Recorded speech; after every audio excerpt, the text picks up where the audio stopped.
ஆதவர்ஜுனா பேசினார்ல, இந்த 2 விஜயபாஸ்கர்கள் சேரும்பொழுது என்ன பேசினார்னா ஆதவர்ஜுனா, இப்போ விஜய் கண்ட்ரோலில் தான் போலீஸ் இருக்குது. அடுத்தது கரூரில் வேலை பார்த்த ஒரு 19 20 போலீஸை வந்து டிரான்ஸ்ஃபர் பண்ணிட்டாங்க.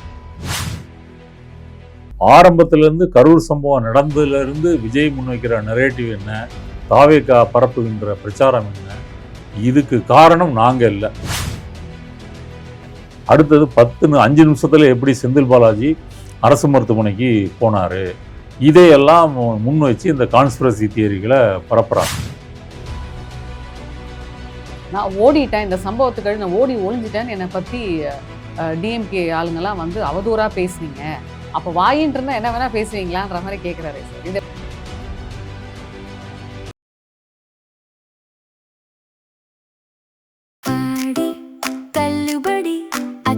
பேரும் 6 முதல் 60% வரை ஆடி தள்ளுபடியுடன் சூப்பர் சரவணா ஸ்டோர்ஸ், சென்னை, மதுரை, கோவை.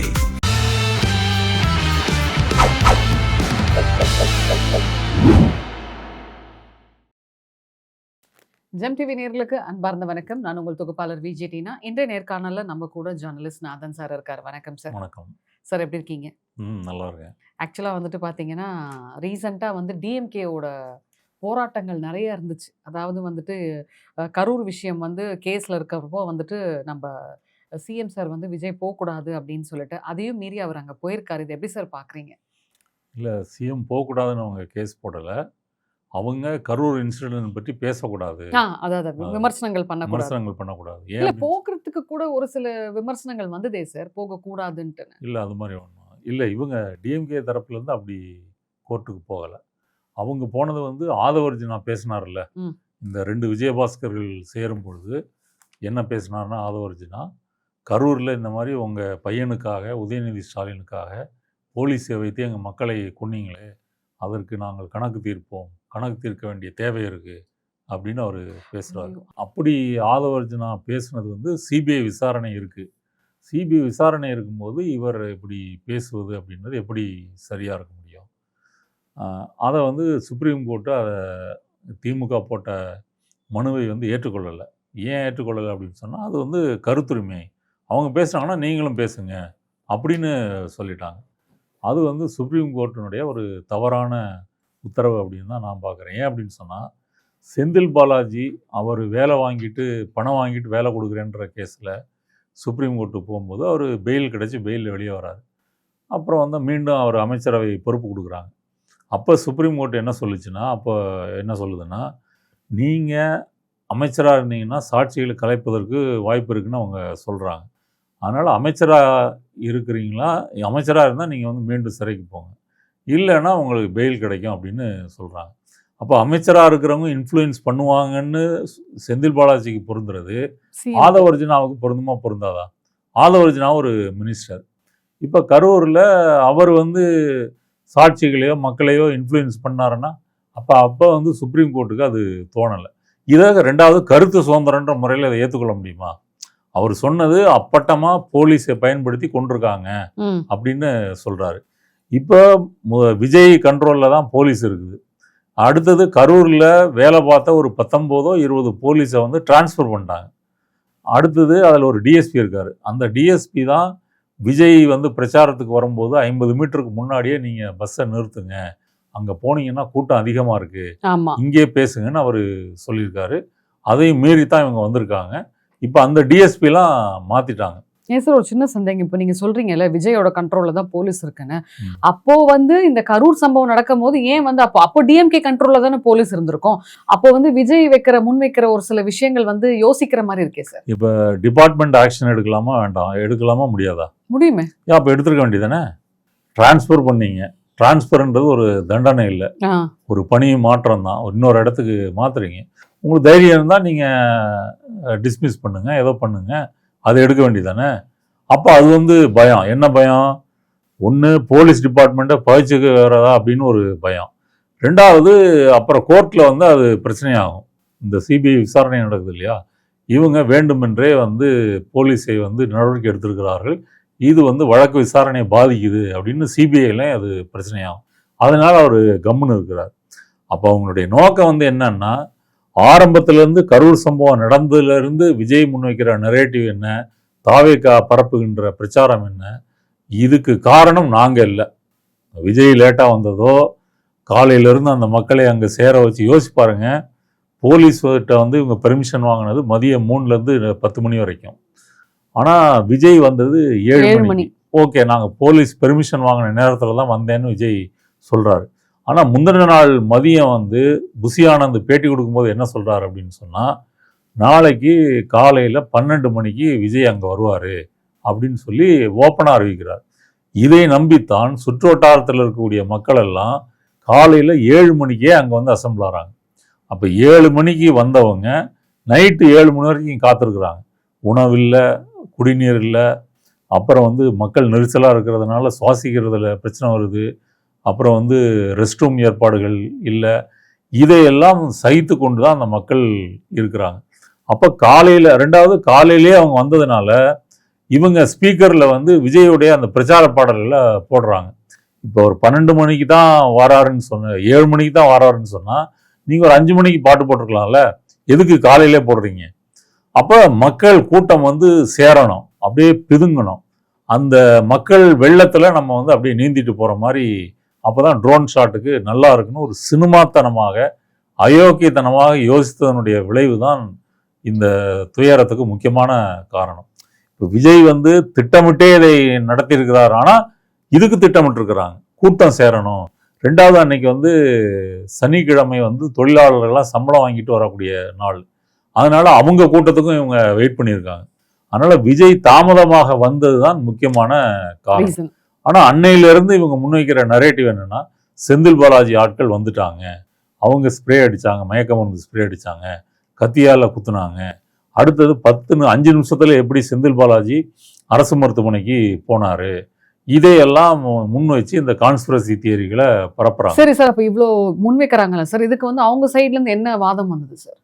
யார் சைட்லேருந்து? இப்போ நீங்கள் செந்தில் பாலாஜி கவர்மெண்ட்டே நீங்கள் வந்து டேவிட் ஆசீர்வாதம், அமுதா, அவங்க ஐபிஎஸ் ஐஏஎஸ் எல்லாம் வந்து ஒரு பேட்டி கொடுத்துட்டு விஷுவலாக போட்டு எல்லாம் காமிச்சாங்களே. ஆனால் அப்படி ஒரு விஷயம் நடந்த மாதிரி இல்லை சார். எது? அந்த மாதிரி ஸ்ப்ரே அடிச்ச மாதிரி எல்லாம் எதுவுமே இல்லை. அதுதான் இல்லை, எதுவுமே இல்லை. 2வது இவங்க கொடுத்துருக்கிற சுப்ரீம் கோர்ட்டில் இவங்க போட்டிருக்கிற பிரமாண பத்திரத்துலையும் அது இல்லை. அது சொல்லணும்ல. இப்போ விஜய் பேசுகிறாரு, ஆதவர்ஜுனா பேசுகிறாருன்னா நீங்கள் தனியாக சுப்ரீம் கோர்ட்டு சிபிஐ விசாரணையில் சொல்லணும்ல. உங்களுக்கு அதை ரிட்டனாக எழுதி கொடுக்கணும்ல. நாங்கள் காரணம் இல்லை, செந்தில் பாலாஜி ஆட்கள் தான் வந்து பண்ணாங்க, அதுக்கு ஆதாரம் எதுங்க அப்படின்னு கொடுக்கணும் இல்லை. ஏன் கொடுக்கலன்னா அப்படி ஒரு ஆதாரமே கிடையாது.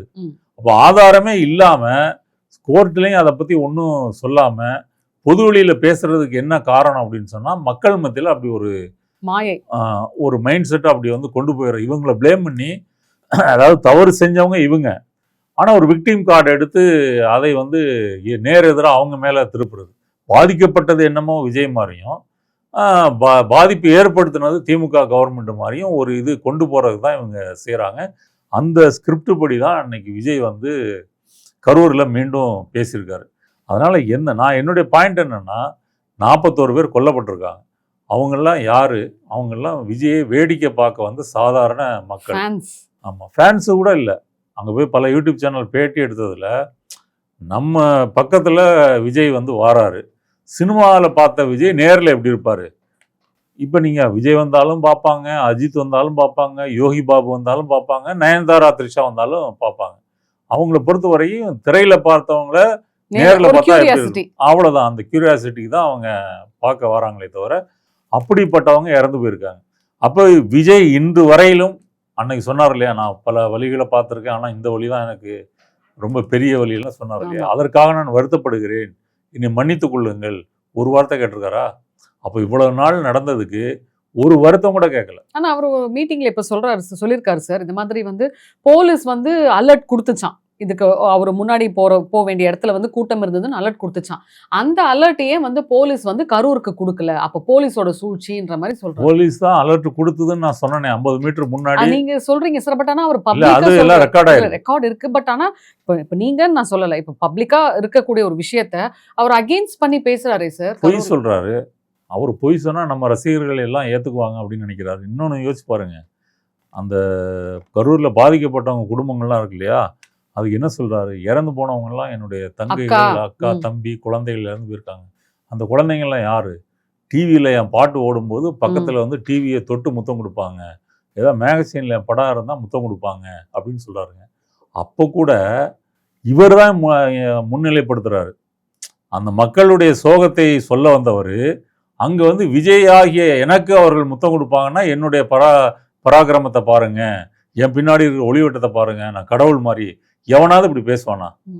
யாராவது வந்து ஒரு சம்பவத்தில் வந்து நம்ம நெரிசலில் வந்து இறந்து போயிருக்காங்க, ஒரு குறைஞ்சபட்சம் 2 நிமிஷம் ஒரு மௌன அஞ்சலியாவது செலுத்தியிருக்கலாமே, அது கூட அவங்க செய்யலையே. விஜய் பேச பேச அங்கே இருக்கிற கூட்டம் வந்து ஆர்ப்பரிக்குது, கைதட்டுது, விசில் அடிக்குது. ஒரு இறந்தவங்களை வந்து நினைத்து பேசுகின்ற ஒரு வருத்தப்படுகிறோம் அப்படின்னு சொல்லக்கூடிய கூட்டத்தில் ஒரு அமைதி, சோகம் இருக்கணும்ல, இல்லையே. விஜய்கிட்டையும் இல்லை, அந்த கும்பல்கிட்டையும் இல்லை. அப்போ இது வந்து விஜய் ஆதரவாளர்கள், ரசிகர்கள் அவங்கள உசுப்பேத்துறதுக்காக பேசுகிறாரே தவிர இந்த கரூர் சம்பவத்துக்கு காரணமே அவர் தான். இப்போ இன்னொன்று யோசிச்சு பாருங்க, மோடி எடுத்துக்கங்க. மோடி வந்து மீடியாவை சந்திக்கிறதே இல்லை. அவர் இப்போ 12 வருஷம் ஆச்சு, எந்த ப்ரெஸ் மீட்டு எதுவும் நடத்தலை, அவர் பத்திரிகைகளை சந்திக்க மாட்டார். மோடியினுடைய சீடனான விஜயும் எந்த பத்திரிகையும் எங்கேயும் சந்திக்க மாட்டார். அடுத்தது கரண் தாப்பார்னு ஒரு ஜேர்னலிஸ்ட்டு மோடியை வந்து ஒரு பேட்டி எடுக்கிறார். எப்போ அவர் குஜராத்தில் முதலமைச்சராக இருக்கும்போது. அப்போ 2002 முஸ்லீம் மக்கள் வந்து ஒரு 2000 பேர் வந்து இனப்படுகொலை செய்யப்படுறாங்க. சரி, இவ்வளோலாம் இறந்து போயிருக்காங்களே, இப்போ வந்து எல்லாம் முடிஞ்சு போச்சு, நீங்கள் ஒரு வருத்தப்படலையா அப்படின்னு கேட்குறாரு. வருத்தப்பட மாட்டீங்களா அப்படின்னு கேட்குறாரு. உடனே மோடி தண்ணி இருந்தால் கொடுங்கன்னு குடிச்சு வாங்கிட்டு பேட்டியை முடிச்சிட்டேன்னு சொல்லி கிளம்பி போயிட்டார். அதே மாதிரி திருச்சி ஏர்போர்ட்டில் கரூர் சம்பவத்துக்கு பிறகு விஜய் வாராரு, கையில் ஒரு பேக்கை வச்சு நடந்து போகிறாரு. ப்ரெஸ் ரிப்போர்ட்டர்ஸ் கத்துறாங்க, சார் 30 பேர் இறந்து போயிட்டாங்க கரூரில், ஏதாவது சொல்லுங்கள் சார்னு. அப்படியே நேராக போகிறாருங்க, ஒரு ஜடம் மாதிரி போகிறாருங்க. இப்படி ஏதாவது ஒரு மனுஷன் செய்ய முடியுமா? நின்று சொல்லணும்ல, நான் இந்த மாதிரி எங்கள் கூட்டத்தில் ஒரு அசம்பாவிதம் நடந்துருச்சு, என்னுடைய சொந்தங்களை நான் அங்கே கூட நடித்து பேசலாமே, என்னுடைய சொந்தங்களை நான் இழந்து விட்டேன், வருத்தப்படுகிறேன், அவர்களுக்கு தேவையான உதவியெல்லாம் நாங்கள் செய்வோம், இப்படி ஏதாவது சொல்லணும்ல. ஒன்றும் சொல்லாமல் போகிறீங்கன்னா என்ன அர்த்தம்? அதுக்கு பிறகு ஒரு 3-4 நாள் கழித்து தான் வீடியோவிலேருந்து ஒரு வீடியோ போடுறீங்க. அடுத்தது புஷி ஆனந்த் தலைமறைவு, சிடிஆர் நிர்மல்குமார் தலைமறைவு, ஆதவர்ஜுனா சுப்ரீம் கோர்ட்டில் போய் கேஸ் போடுறதுக்கான வேலைகளில் அவர் செய்கிறாரு. அப்போ கரூர் சம்பவத்தில் ஓடி போனது யார்? இவங்க தாவேகாவினுடைய அந்த கோர் குரூப்பு, அந்த டீமே வந்து தலைதறிக்க தப்பிச்சு ஓடிச்சே தவிர நேரடியாக ஃபேஸ் பண்ணலை. எந்த தலைவரும் இந்த மாதிரி ஒரு பிரச்சனை வந்தால், இப்போ அன்னைக்கு வந்து செந்தில் பாலாஜி ஹாஸ்பிட்டல் போயிருக்காரு, இன்னைக்கு தாவேகால சேர்ந்துருக்கிற எம்ஆர் விஜயபாஸ்கர் ஏடிஎம்கேக்காரர் அவர் ஹாஸ்பிட்டல் போயிருக்கிறாரு. அப்போ சிஎம்ஆர் இருந்த ஸ்டாலின் ஒரு 12-1 மணிக்கு ப்ரைவேட் ஃப்ளைட் பிடிச்சி போகிறாரு. அப்போ இவங்களுடைய நடவடிக்கைகள்னால காயமடைந்தவங்களாம் ஆம்புலன்ஸில், அந்த கரூர் கூட்டத்திலே ஆம்புலன்ஸ் வரும்போது விஜய் கிண்டல் பண்ணுறாரு, என்ன ஆம்புலன்ஸ்லாம் வருது, நம்ம கட்சி கொடி கட்டிட்டு வருது அப்படின்னு சொல்கிறாரு. அப்புறம் அந்த இருக்கிற ரசிகர்கள்லாம் அந்த ஆம்புலன்ஸை வந்து தகராறு பண்ணோன்னே போலீஸ் தான் இறங்கி அவங்களெல்லாம் தள்ளி விட்டுட்டு காயம்பட்டவங்களை கூட்டிகிட்டு போய் ஹாஸ்பிட்டலில் சேர்த்தாங்க. அப்போ இந்த எஃபர்ட்டு காரணமாக தான் நிறைய பேர் சாகலை. ஏன் சார் இப்போ இந்த மாதிரி பேசுகிறப்போ அவரே வந்து அந்த கரூரில் என்ன சொல்லியிருக்காருன்னா, இப்போ ரீசெண்டாக நான் ஓடிட்டேன், இந்த சம்பவத்துக்கு நான் ஓடி ஒளிஞ்சிட்டேன்னு என்னை பற்றி டிஎம்கே ஆளுங்கெல்லாம் வந்து அவதூறாக பேசுனீங்க, அப்போ வாயின்ட்டு இருந்தால் என்ன வேணால் பேசுவீங்களான்ற மாதிரி கேட்குறாரே சார். இது ஆமாம், இப்போ நான் இவ்வளோ நேரம் சொல்லிகிட்டு இருந்தது நீங்கள் ஓடி போனீங்க அப்படின்னு உலகத்துக்கே தெரிஞ்ச விஷயம். ஏன் ஓடி போனீங்க? ஏன் ஃபேஸ் பண்ண முடியலை? இப்போ அன்றைக்கு இருந்த தமிழக அரசோ போலீஸோ செந்தில் பாலாஜியோ மற்ற கட்சி தலைவர்களோ நேராக போய் பார்க்குறாங்க, எல்லா உதவிகள் ஏற்பாடு பண்ணுறாங்க. நைட்டோட நைட்டாக பக்கத்து அரசு மருத்துவமனையில் இருக்கக்கூடிய டாக்டரெல்லாம் வரவழைக்கிறாங்க, போஸ்ட்மார்ட்டம் பண்ணி அந்த நிலைமையை வந்து சுமூகமாக்குறதுக்கு முயற்சி பண்ணுறாங்க. அன்னைக்கு மட்டும் தமிழக அரசு துரித கதியில் நடவடிக்கை எடுக்கலை அப்படின்னு சொன்னால் நிறைய பேர் இறந்து போயிருப்பாங்க. அப்போ இவங்க விஜய் வந்து ஹாஸ்பிட்டலுக்கு ஏன் வரலை, அல்லது அவங்களுடைய கட்சி நிர்வாகிகள் ஏன் வரல? புஷி ஆனந்த், ஆதவர்ஜுனா, சிடிஆர் நிர்மல்குமார், இப்போ ஆதவர்ஜுனா சவால் விட்டு பேசுகிறாருல, அன்னைக்கு ஹாஸ்பிட்டல் வந்து நின்றுக்கணும்ல, ஏன் நிற்கலை? அப்போ குற்றமுள்ள நெஞ்சு குறுகுறுக்குன்ற முறையில் நீங்கள் தப்பு பண்ணிட்டீங்கன்னு உங்களுக்கு தெரியுது, தெரிச்சு ஓடிட்டீங்க. வந்து அங்கே யார் வந்து நிற்கலை. சரி, அடுத்த நாள் வந்தீங்களா? அதுக்கு அடுத்த நாள் வந்தீங்களா? ஒரு நாளும் வரலையே. இவர் போய் வந்து ஒரு வாரம் கழித்து 20 லட்ச ரூபா அவங்க அக்கௌண்ட்டுக்கு வந்து போடுறாரு. அப்போ கூட காயமடைந்தவங்களுக்கு வந்து அவர் அறிவித்த 1 லட்சமோ 2 லட்சமோ அது கொடுக்கவே இல்லை. இப்போ மற்ற கட்சிகள் திமுக அரசாங்கம் உள்ளிட்டு அவங்க சொன்ன இறந்தவங்களுக்கு 10 லட்சம், காயமடைந்தவங்களுக்கு அதெல்லாம் வந்து அவங்க டிஸ்ட்ரிபியூட் பண்ணிட்டாங்க. இவங்க காயமடைஞ்சவங்களுக்கு பண்ணவே இல்லை. போலீஸு, திமுக அரசு, செந்தில் பாலாஜி இவங்க தான் தப்பு பண்ணிட்டாங்க. இந்த நரேட்டிவை வந்து நம்ம கொண்டு போனோம். இந்த நரேஷனை வந்து கொண்டு போனால் நம்ம வந்து இது பண்ணிடலாம் அப்படின்னு சொல்லி இப்போ 41 பேர் இறந்த பிறகும் கூட அவர்களுக்கு ஒரு நியாயம் கிடைக்கணும், நீதி கிடைக்கணும் அப்படின்றது விஜயோட நோக்கம் இல்லை. அப்படி இருந்தால் உங்களுடைய வீராப்பையும் உங்களுடைய பேச்சையும் சிபிஐட்ட காமிச்சிருக்கணும். சார் ஒரு சந்தேகம் சார், இப்போ இந்த கரூர் சம்பவத்தில் வந்து அவர் ஓடிட்டாருன்னு சொல்கிறோம் இல்லையா, அப்போ வந்துட்டு ஸ்டாலின் சார் தான் வந்து பிரைவேட் ஃப்ளைட் பிடிச்சி போனாரு அப்படின்னு சொல்கிறோம். அப்போ ஏன் சார் அவர் ஜெயிக்கல? இதில் மக்கள் பாயிண்ட் ஆஃப் வியூலேருந்து கேட்குறேன். அந்த அளவு மக்கள் வந்து ஒரு பிற்போக்கான ஒரு சினிமா கவர்ச்சியில் வந்து சிக்கி இருக்கிறாங்கன்றதான் யதார்த்தம். வேற என்ன யதார்த்தம்? ஆக்சுவலாக அது மக்களுக்கு கோவம் வரணும். ஆனால் அப்படி பார்த்தாலும் கூட கரூரில் வந்து தாவேக்காவே மக்கள் ஜெயிக்க விடலை. யார் ஜெயிச்சிருக்காங்கன்னா ஏடிஎம்கேனுடைய எம்ஆர் விஜயபாஸ்கர் தான் ஜெயிச்சிருக்காரே தவிர தாவேக்கா மாவட்ட செயலாளர் அந்த மதியழகன் அவர் தான் அன்னைக்கு அரெஸ்ட் பண்ணாங்க. அவர் வந்து தோத்து போயிருக்காரு. அப்போ கரூர்லேயே உங்களுக்கு மக்கள் வந்து பாடம் போட்டியிருக்காங்க, உங்களை வந்து ஜெயிக்க வைக்கல. அதனால என்ன பண்ணுறீங்க, இன்னைக்கு எம்ஆர் விஜயபாஸ்கர் ரிசைன் பண்ணிட்டு தாவேக்கால சேர்க்க வச்சு அடுத்த எலெக்ஷன் நீங்கள் இப்போ அவர் பண்ணதே என்ன, இடைத்தேர்தல் பிரச்சாரம் தான். மக்களே தயாராகுங்க, ஏற்கனவே வந்து திமுகவை நீங்கள் ஓட விரட்டி விட்டீர்கள், இனி இடைத்தேர்தல் வரப்போகுது, அதிலே நீங்கள் விரட்டுங்க. ஆமா, அவர் ஒரு ஸ்டேட்மெண்ட் சொல்லிருக்காரு, என்ன வந்து ஓடிட்ட அப்படி இப்படின்னு சொல்லிட்டு வாய் இருந்தா என்ன வேணா விமர்சனம் பண்ணாங்க, ஆனா மக்களாகிய நீங்க தான் வந்து எலெக்ஷன் மூலமா அவங்களுக்கு பதிலடி கொடுத்தீங்க, நல்ல ரிசல்ட்டை கொடுத்தீங்க. இது வந்து ஸ்டார்டிங் பிள்ளையார் சொல்லியா, இது மட்டும் போதாது, இன்னும் வரப்போற எல்லா விஷயத்துலயும் நீங்க அவங்களுக்கு நிறைய இது கொடுங்கன்றாரு சார். ஆமா, இப்ப அவர் ஒரு பாட்டு பண்ணார்ல, ஓடு ஓடு ஓடுன்னு செந்தில் பாலாஜியை கிண்டல் பண்ணார் இல்லையா. இப்போ செந்தில் பாலாஜி ஓடிட்டாருன்னு இவர் சொல்றாரு. செந்தில் பாலாஜி அதான் இப்போ அவர் மேலே கேஸ் போட்டதுனால அவர் ஓடுறாராம். செந்தில் பாலாஜி அன்னைக்கு ஓடலை, இன்னைக்கும் ஓடலை. இன்னைக்கும் ஹைகோர்ட்டில் போய் முன்ஜாமீன் வாங்கிட்டு வந்து தான் அவர் கண்டிஷன் பெயிலில் வெளியே இருக்கிறாரே தவிர இவங்க கொடுத்த அவர் எப்படியாவது விஜயோட பிளான் என்ன தெரியுமா, கரூரில் போய் பிரச்சாரம் பண்ணுறதுக்கு முன்னாடி செந்தில் பாலாஜி உள்ளே இருக்கணும்.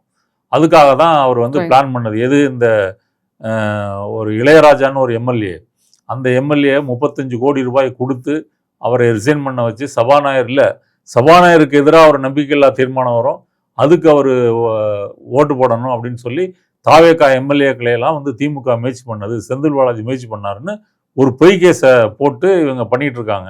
இப்போ அது பொய் கேஸுன்னு ஊர்வலத்துக்கே தெரியும். அதில் செந்தில் பாலாஜி அரெஸ்ட் பண்ணி உள்ள வைக்கணுன்றதான் விஜயோட பிளான். ஆனால் அதை திமுக முறியடித்து அவருக்கு முன்ஜாமீன் வாங்கிருச்சு. அதனால செந்தில் பாலாஜி எங்கேயும் போல அவர் ஃபேஸ் பண்ணிட்டு இருக்காரு. ஆனால் கரூர் சம்பவம் நடந்த போது நீங்கள் தான் ஓடி போனீங்க, உங்கள் தலைவர்கள் ஓடி போனாங்க, நீங்கள் அதை ஃபேஸ் பண்ணலை. அடுத்தது நீங்கள் வைக்கிற அந்த பொய் குற்றச்சாட்டுகள் எல்லாம் சிபிஐயில் ஆதாரங்களோடு சொல்கிறதுக்கும் உங்களுக்கு வந்து துப்பு இல்லை. அப்போ பண்ணுறது என்ன அப்படின்னு சொன்னால், தாங்களே தப்பு பண்ணியிருந்தாலும் நம்ம மக்கள் வந்து நமக்கு தான் ஓட்டு போடுவாங்க. இப்போ குழந்தைகள் இறந்து போச்சுன்றது கூட அவருக்கு பெரிய முக்கியம் இல்லை. ஆனால் அந்த குழந்தைகள் தனக்கு முத்தம் கொடுக்குறாங்க டிவியில் அப்படின்னா அதுதான் அவருக்கு வந்து தெரியுது. இது வந்து ஒரு நார்சிஸ்ட் மனநிலை. நார்சிஸ்ட்னவங்க யாரு, தங்களுடைய முகத்தை தானே ரசிப்பாங்க. தமிழில் சொல்றதா இருந்தால் சுய முக வழிபாடு. அப்படிப்பட்ட ஒரு கேரக்டர் தான் விஜய். அவர் எந்த காலத்திலும் இந்த 41 பேருக்காக அவர் வந்து துளியும் வருந்த மாட்டார். இதே கான்ஸ்பிரசி தியரியை பேசிட்டு இருப்பாரு. அவருடைய ஆதரவாளர்கள் ரசிகர்களும் அதை நம்புவாங்க. இப்போ அவங்கள்ட்ட நம்ம காரண காரியத்தோட இதெல்லாம் நீங்க சொன்னீங்கன்னா அது எடுபடவே படாது. ஏன் அப்படின்னா இது ஒரு கல்ட்டு மாதிரி. கல்ட்டு அப்படின்னு சொன்னா அது வந்து ஒரு மூட நம்பிக்கையினுடைய உச்சத்தனம் தான் ஒரு கல்ட்டு. அந்த கல்ட்டு சைக்காலஜியின் படி பார்த்தா இவருடைய ரசிகர்கள் ஆதரவாளர்கள்ட்ட ஒரு காரண காரியம், ஒரு தருக்கம், ஒரு லாஜிக்கு, ஒரு உண்மை, ஒரு நீதி எதையும் பேசி புரிய வைக்க முடியாது. அதான் நீங்க கேட்ட கேள்விக்கு பதில். ஸோ அனல் பறக்க நிறைய விஷயங்கள் சூப்பரா சொன்னீங்க சார். வரப்போற பதிவுகள்ல நம்ம தொடர்ந்து நிறைய விஷயங்கள் பேசலாம். நன்றி. நன்றி.